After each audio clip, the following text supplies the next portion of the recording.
Bonjour et bienvenue sur cette nouvelle vidéo. Aujourd'hui, nous allons aborder l'outil 360bind et donc les tests de non-régression sur les rapports. Nous allons donc détailler comment créer une tâche de test de non-régression, donc des tâches d'export puis des tâches de comparaison. Nous allons voir ensemble les différentes fonctionnalités et options. Le scénario que nous allons traiter aujourd'hui sera assez simple. Ça va être des rapports Webby sur une plateforme que je vais volontairement modifier pour identifier les régressions. De façon plus large, les scénarios que vous pouvez couvrir avec cet outil sont bien entendu les montées de version, majeur, mineur, service pack. Si vous êtes sur deux serveurs distants, vous pouvez installer ces outils sur les deux serveurs et puis comparer bien entendu les rapports sur ces deux formats, versions. Vous allez également pouvoir tester les modifications de sources de données, donc sur un seul serveur. Si vous voulez modifier vos UNV par exemple vers des UNX, vous allez pouvoir le faire, exporter vos documents avant cette modification et après la modification, et identifier avec la tâche de comparaison les régressions. On va pouvoir aussi donc regarder les éléments un peu plus extérieurs à la plateforme, notamment les bases de données. Si vous faites une montée de version, vous passez sur une technologie différente, une technologie vers le cloud, et vous voulez vous assurer que la qualité de données est identique à l'intérieur de vos rapports. Ça peut être également un scénario. Enfin, dernier scénario pour les personnes qui sont en recherche de qualité justement et de process continu pour tendre vers une qualité optimum, on peut utiliser l'outil pour mettre en place justement des tests périodiques sur des sets de données spécifiques et vérifier que la qualité de données dans le temps n'évolue pas. Donc voici pour les différents scénarios. Rentrons dans le cœur du sujet. Donc commencez par vous connecter à votre plateforme 360bind et puis on va directement aller dans les tâches d'export. Alors j'ai déjà une tâche d'export créée pour les besoins de la démonstration. Donc je vais revenir sur celle-ci et puis je vais vous montrer les différentes options. Donc j'ai mes deux tâches d'export, celle avant et celle après mon événement, ce sont les deux dernières tâches que vous pouvez constater ici. Donc nous allons voir comment j'ai pu créer ces tâches. Donc, tout d'abord, toute tâche commence par, bien entendu, un nommage. Donc, vous nommez votre tâche, puis vous sélectionnez la fréquence. La fréquence, c'est-à-dire à quel moment vous souhaitez exporter les documents qu'on va sélectionner juste après. Comme j'expliquais tout à l'heure, on peut le faire tout de suite, plus tard, à un moment spécifique dans la journée, ou on peut utiliser une fréquence, une périodicité, si jamais on souhaite mettre en place un contrôle de qualité dans le temps. Suit la sélection des documents. Donc moi j'ai sélectionné trois documents que vous pouvez voir ici. Ces trois documents sont dans un dossier que j'ai appelé After. Ce que j'ai fait par la suite, c'est que j'ai dupliqué ces documents dans un dossier que j'ai appelé Before. Et puis j'ai modifié donc dans un des dossiers les rapports pour justement avoir de la régression manifeste. Donc on arrive sur la partie intéressante, les options. Alors tout d'abord, juste pour votre compréhension de l'outil, ce qu'on va faire, c'est qu'on va rafraîchir les documents. Donc Business Object va se charger de faire ce rafraîchissement. Il va exporter ces documents sous un format qui sera soit du XML, à privilégier pour les documents Webby, ou soit Excel, pardon, à privilégier pour les Crystal documents et également les documents Analysis for Office. Et puis vous devez déclarer du coup un projet et une catégorie. Donc une catégorie, c'est tout simplement un sous-dossier qui sera stocké, localisé sur votre serveur ou un disque distant. C'est vous qui spécifiez la localisation au moment de l'installation de l'outil. Et le projet, c'est simplement une façon de gérer la sécurité. Vous allez pouvoir affecter à des utilisateurs des accès à certains projets et donc aux catégories qui se trouveraient à l'intérieur de ces projets. Le format donc XML paginé pour avoir de meilleures performances au moment de la restitution de l'outil. Si vous avez des documents, des rapports qui ne tiennent pas sur une page et qui sont très étendus quand vous êtes en vue interactive, ça peut être intéressant ici de modifier le format, de passer sur un format un peu plus étendu, A3, voire A2, pour être sûr d'avoir notamment les rapports qui sont un peu étalés de façon horizontale sur une seule et unique page. Donc moi ici, je n'aurai pas besoin de plus que du format A4. Donc on a bien entendu après des options au niveau de la tâche d'export en tant que telle. Bon, ce sont des options assez basiques. Vous pouvez donc avoir un nom pour votre export qui est généré automatiquement ici, notamment avec les champs dynamiques ou alors avec des valeurs statiques que vous pouvez indiquer. Et on a voilà, des options telles que choisir la langue d'export, choisir les serveurs, etc. Passons aux valeurs d'invité. La chose ici qui est très importante, c'est que chaque rapport sera rafraîchi avant l'export. Donc à vous de vérifier que vos comparaisons, vous les faites avec les mêmes valeurs d'invite. Alors vous pouvez soit remplir ces valeurs d'invite de façon globale en utilisant la partie globale ici, c'est-à-dire que si un objet est présent dans plusieurs documents, il va se retrouver présent une seule fois dans la partie globale, et en activant cet objet et en spécifiant la valeur à côté, eh ben, j'applique la valeur globalement sur tous les documents qui utilisent cet objet. Je peux bien entendu faire ce remplissage de valeurs document par document, si jamais j'ai besoin sur un objet qui serait identique entre deux documents de valeurs différentes.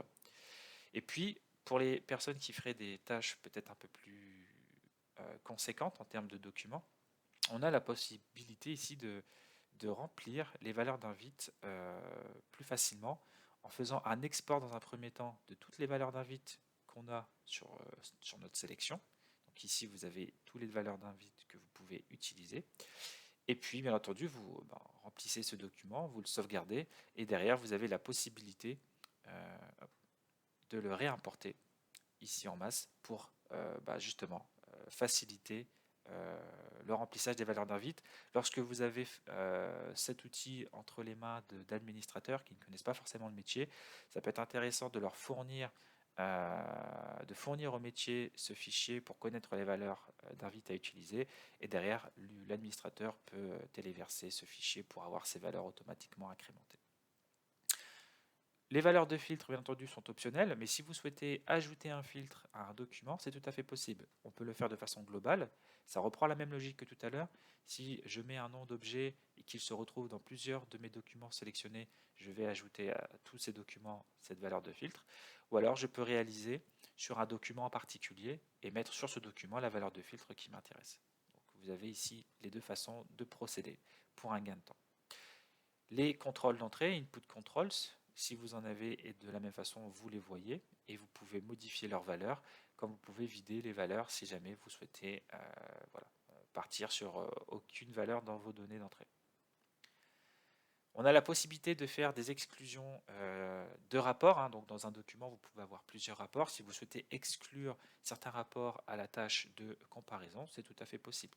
Donc encore une fois, vous pouvez ici cliquer sur exclure les rapports et spécifier les noms des rapports à exclure de façon globale. Comme tout à l'heure, on garde la même logique. Ou alors exclure document par document des rapports spécifiques. Ensuite, des options assez classiques, la possibilité d'être notifié lorsque cette tâche s'exécute et lorsque cette tâche se termine soit en échec ou en avertissement pour être notifié, donc soit par email, soit par gestion de fichier, donc relativement assez classique. La possibilité de déclencher un événement lorsque la tâche se termine également, là aussi en fonction du statut, succès, avertissement ou échoué. Et puis bien entendu, la confirmation, c'est-à-dire la création de la tâche. Moi, je ne vais pas modifier ma tâche. Je vais juste fermer cet écran. Donc j'ai exécuté cette tâche une fois avant mon événement et une fois après mon événement. Vous avez vu ici, par exemple, pour 3 documents, ça a pris à peu près 50 secondes d'exécution. Une fois que j'ai donc mes 2 exports générés, je n'ai plus qu'à passer à la tâche de comparaison. La tâche de comparaison, c'est tout simplement spécifier les exports à disposition que l'on souhaite comparer. Donc j'ai ma tâche ici, qui a déjà été réalisée. Je vais vous montrer exactement comment je l'ai créée. Donc j'ai commencé par créer, bien entendu, son titre. J'ai choisi sa fréquence.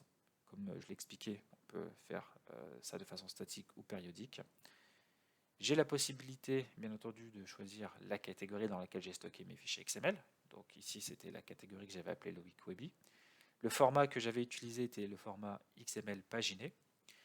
Et les exports que je souhaite comparer, ce sont les 2 derniers que j'ai générés. Mais si je suis sur des tâches périodiques, je peux utiliser par exemple ici un rapport de référence, donc un rapport que j'utiliserai tout le temps et avec lequel je souhaite comparer le dernier export que j'ai réalisé, de façon à faire ces tâches de façon périodique. Sinon, je peux aussi, de façon très manuelle, aller ouvrir et voir tous les exports que j'ai dans une catégorie en particulier et sélectionner en fonction de son système, de son nom. Je peux aussi, bien entendu, au moment de la génération des exports, personnaliser le nom des exports pour les retrouver plus facilement. Donc dans mon cas, j'ai sélectionné tout simplement les 2 derniers exports, j'en avais que 2, mais j'ai sélectionné les 2 derniers. Ensuite, je dois spécifier comment je lis les documents entre eux, entre les différents exports justement, entre les 2 exports que l'on choisit. Ici, comme mes documents n'ont pas le même CUID puisque ce sont des copies dans 2 dossiers différents, mais que j'ai volontairement gardé leur nom, je peux réaliser ce mapping par homonymie. J'aurais très bien pu donc utiliser le SUID, notamment si je suis dans le scénario où je teste deux versions de Business Object avec du contenu qui a été promu et donc où j'ai conservé le SUID. Dans le cas où j'ai ni l'un ni l'autre, mais je souhaite quand même lier deux documents entre eux, je peux faire une liaison personnalisée et je retrouve en fait tous les documents disponibles ici, ceux de mon premier export ici, et je n'ai plus qu'à les mapper les uns avec les autres de cette façon, avec un glisser-déposer. Donc bon, je n'ai pas besoin de le faire, je vais rester sur mon paramétrage d'origine. Ensuite vient la comparaison, les critères de comparaison à utiliser. Alors bien entendu, bien souvent, on souhaite comparer la donnée, c'est le minimum que l'on souhaite analyser, mais on peut parfois ne pas vouloir comparer le style, puisque on n'est pas très exigeant sur le style. La structure, par exemple, telle que le positionnement des éléments sur la page, la largeur de vos cellules dans les tableaux, ça peut être important, notamment si vous avez une restitution spécifique. Si c'est des documents prévus pour impression, vous pouvez donc vérifier la structure ou non. Le niveau de comparaison des images, c'est aussi les images, mais également tous les graphiques au sein de vos documents Webby. Donc ça peut être intéressant aussi de vérifier tout ça. Donc vous sélectionnez ce dont vous avez besoin. Vous pouvez même exécuter un critère de régression sur les temps d'exécution qui s'exprime en pourcentage. Hein. Si mon document a un écart de 10% au niveau du temps d'exécution, ça sera notifié comme une régression. Donc ça vous permet aussi de vérifier les performances. Le résultat, bien entendu, le résultat, vous pouvez vous le faire envoyer par email ou par gestion de fichiers, ou alors cette tâche pourra être exécutée à la volée. Je vous montrerai d'ailleurs la restitution tout à l'heure à la volée. Lorsque vous faites envoyer les résultats, bien entendu, vous faites envoyer les résultats par email, et dans cet email, vous aurez donc toutes les informations qui sont remplies de façon dynamique, donc nombre de dossiers avec des différences, sans différence, et ainsi de suite, hein, éléments manquants dans le document, éléments différenciants, erreurs sur les cellules, erreurs sur le style, donc tout est spécifié dans un email automatique. Vous pouvez bien entendu joindre également la comparaison donc en pièce jointe, notamment, ce sera des fichiers Excel que je vous montrerai juste après, et donc ajouter bien entendu ces éléments. Notification, pardon, donc bien entendu la tâche lorsqu'elle s'exécute, vous pouvez être notifié lorsque quelque chose se produit, hein, que ce soit donc un échec, un avertissement ou un succès de cette tâche. Donc toujours par email ou système de fichiers, bien entendu. On a toujours la possibilité de déclencher un événement lorsque cette tâche est terminée, quel que soit son statut. Et après, la phase de confirmation pour créer ou mettre à jour cette tâche. Donc la tâche, comme je disais, a déjà été exécutée. Je vais maintenant vous montrer la restitution. Donc quand vous faites une tâche à la volée, voilà le type de restitution que vous allez avoir. Vous allez retrouver les documents ici sur le côté en fonction de leur résultat. Soit ils vont être dans la partie verte, donc les documents qui sont identiques, ou dans la partie orange, les documents qui ont connu des régressions. Donc si je vais sur le premier document qui est identique, je vois mon document tel que dans le Launchpad et je peux constater qu'en effet tout semble identique. Mes deux onglets sont dans le vert, donc mes deux onglets semblent identiques. Et en effet, je n'ai pas de code couleur particulier qui me montre que j'ai une régression particulière. Je peux vérifier ici les temps d'exécution, 4 secondes contre 22 secondes. Donc là, par contre, j'ai un petit souci. Je n'avais pas spécifié le temps d'exécution comme critère de régression, mais néanmoins, je peux ici retrouver cette information. Les valeurs d'invite, j'ai bien effectivement les valeurs d'invite qui sont identiques. C'est parfait. J'ai ici les différentes pages, donc je peux passer d'une page à une autre de cette façon. J'ai la vue analytique. La vue analytique, c'est la vue que l'on a récupérée grâce au format XML. C'est ici que l'on voit toutes les informations de structure et de contenu. C'est notamment grâce à ces éléments-là que l'on se base pour identifier les différentes régressions. Passons maintenant sur un document en régression. Je vais passer sur ce document ici. Et je vais repasser sur la vue rapport. Donc on peut constater que effectivement j'ai des régressions. Et ces régressions, il y a un code couleur pour les mettre en lumière. Donc tout ce qui est orange, en l'occurrence, ce sont du contenu pour lequel on a identifié une régression. Donc là, le titre, on peut voir que le contenu diffère, bien entendu.